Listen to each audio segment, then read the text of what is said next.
Paise, professora Bruna Oliveira de História. Nosso tema de agora é o racismo estrutural na sociedade brasileira. Bom, eu vou começar aqui passando uma vergonha. Mas vamos lá, ó. Tá vendo? Daqui pra cima só no gingado. Mas a verdade é que eu não sei sambar absolutamente nada. E aí isso causa espanto. A primeira coisa que causa espanto. Oh, como assim? Você, preta, não sabe sambar? Todo preto tem que saber sambar? Como assim? Isso não é compatível só porque a pessoa tem a pele escura, ela tem que saber sambar, porque isso faz parte da cultura. Muito pelo contrário. E é aí que nós começamos a reproduzir e continuamos fortalecendo o racismo nosso de cada dia, né? Bom, para que nós possamos falar de estrutura, vamos remontar um pouco a história do Brasil? Bom, nós sabemos que o Brasil, desses 520 anos de história, 300 anos foram marcados pela escravidão. Ou seja, a escravidão africana, que começa em 1588, só vai terminar em 1888. Só que nós temos um problema quando a escravidão termina. E qual é esse problema? O problema é que simplesmente chegou e falou assim, olha, dormimos num país escravocrata e acordamos num país republicano. De fato, é assim que acontece? E aí as pessoas que até ontem eram escravas, de repente são postas para fora, enfim, da fazenda, seus senhores, são livres e elas vão para onde?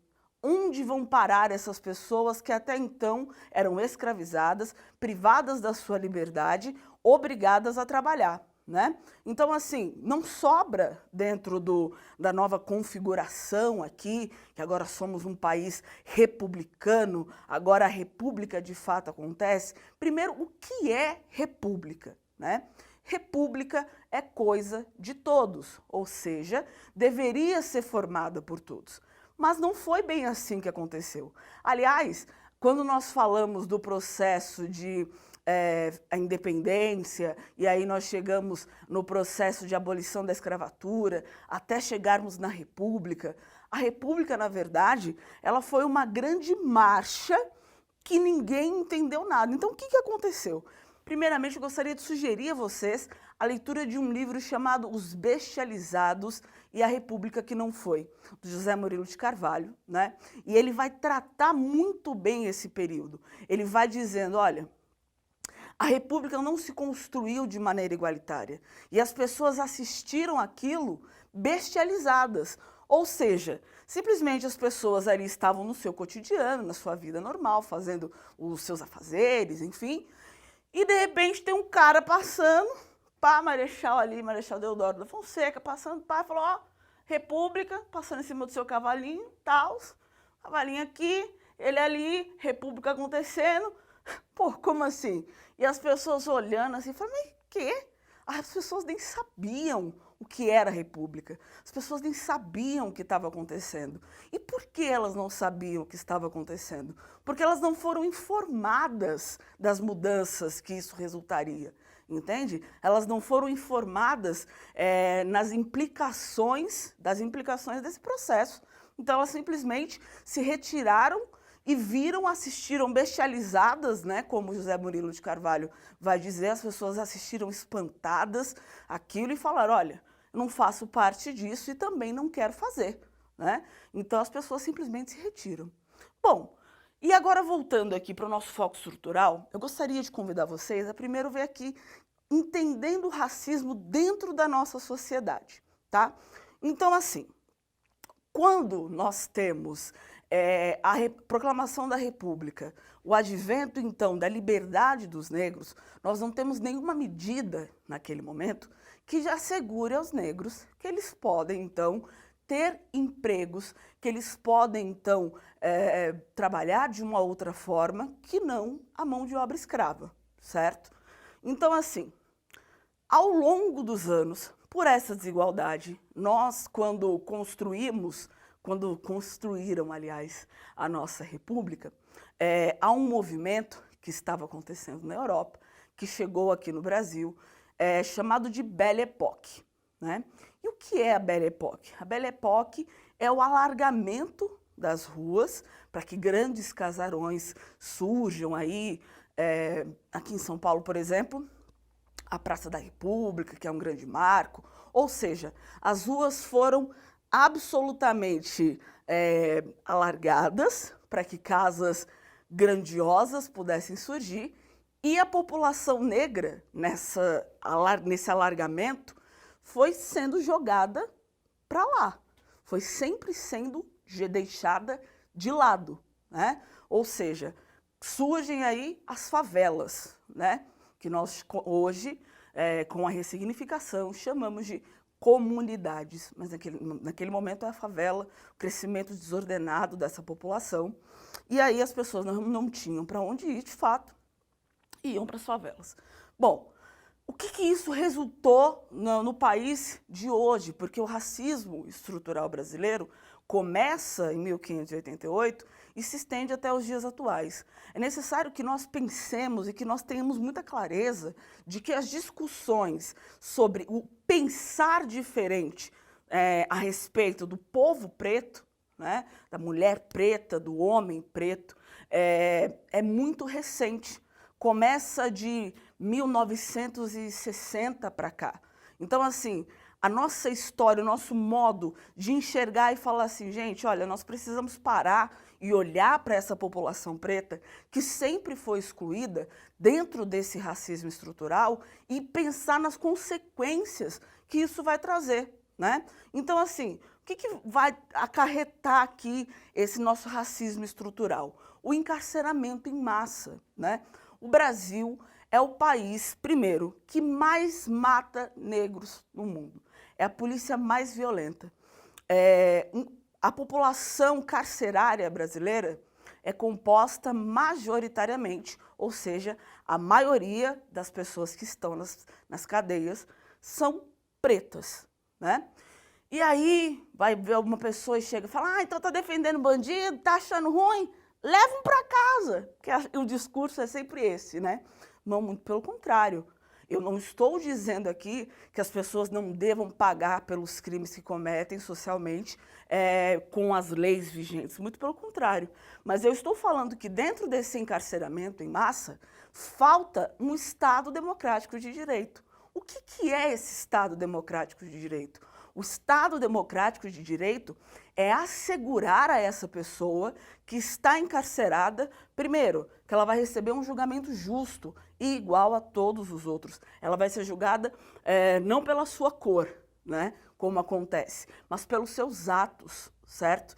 E é isso que nós precisamos entender e repensar, porque, de fato, se nós paramos e pensamos, as prisões do povo preto, que estão lá realmente... Gente, tem pessoas que não foram julgadas, entende? Pessoas que passam anos dentro da cadeia sem serem julgadas. Gostaria de compartilhar um caso com vocês que aconteceu no Nordeste do Brasil, não vou me recordar agora a cidade exatamente, de um rapaz que foi preso, um rapaz preto, que foi preso, acusado de estupro, né? Mas ele não cometeu esse crime. E em 5 anos de investigação, a polícia já tinha chegado à conclusão de que ele não tinha cometido esse crime. Mas, como ninguém está nem aí, ninguém foi reclamar, ninguém foi fazer protesto, lutar pelo povo preto, né? O branco não se propôs a fazer isso, esse rapaz ficou 20 anos preso, contraiu HIV dentro da penitenciária e, quando foi solto, o Estado se negou a pagar uma indenização. Ou seja, o Estado está pouco se lixando. E isso por quê? Porque o Estado sabe que o negro é invisibilizado dentro da sociedade. Ou seja, o papel do negro dentro da sociedade, para algumas pessoas, não é relevante, certo? Só que a nossa sociedade inteira foi construída com pessoas negras que foram escravizadas.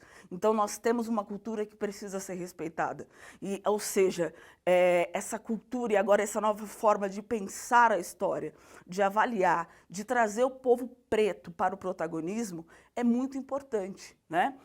E aí, assim, nós temos o crescimento da desigualdade, como eu falei para vocês, com a questão do alargamento das ruas, hoje em dia, uma das grandes questões que nós ainda vivemos dentro das escolas públicas é a evasão escolar e a dificuldade de se encontrar emprego, né? Porque fala, o povo preto é tudo preguiçoso, não quer trabalhar. Só que assim, as pessoas pedem experiência, mas não dão oportunidade. Então, ele sai da escola porque muitas vezes, morando dentro de uma comunidade, ele tem que ajudar a mãe dentro de casa, tem que ajudar a cuidar dos irmãos e por aí vai. É uma realidade que é minha, que é sua, que é nossa, que, enfim, todos nós conhecemos. E ele sai da escola e vai atrás de emprego. Só que a dificuldade, quando se é negro, de encontrar uma oportunidade, é gigantesca, né? E aí, eu gostaria de fazer um adendo, quero trazer para vocês uma informação atual. Uma instituição brasileira, né, abriu diversas vagas para trainees. Mas o que são os trainees? Quando você é trainee dentro de uma empresa, significa dizer que você está lá aprendendo para alcançar cargos maiores.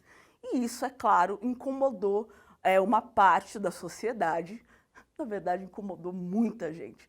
Incomodou tanta gente que essa instituição está sendo aí punida, vamos dizer de alguma maneira, e sendo compelida a pagar uma indenização de 10 milhões de reais, porque se atreveu a pensar em colocar o povo preto para poder ser trainee, ou seja, essa possibilidade da ascensão do povo preto ainda causa muito incômodo na sociedade brasileira, porque nós não rompemos com a nossa lógica escravocrata, nós não rompemos com o nosso passado desigual, que é muito recente. A gente dorme ainda muito apegado aos resquícios da escravidão no Brasil, né?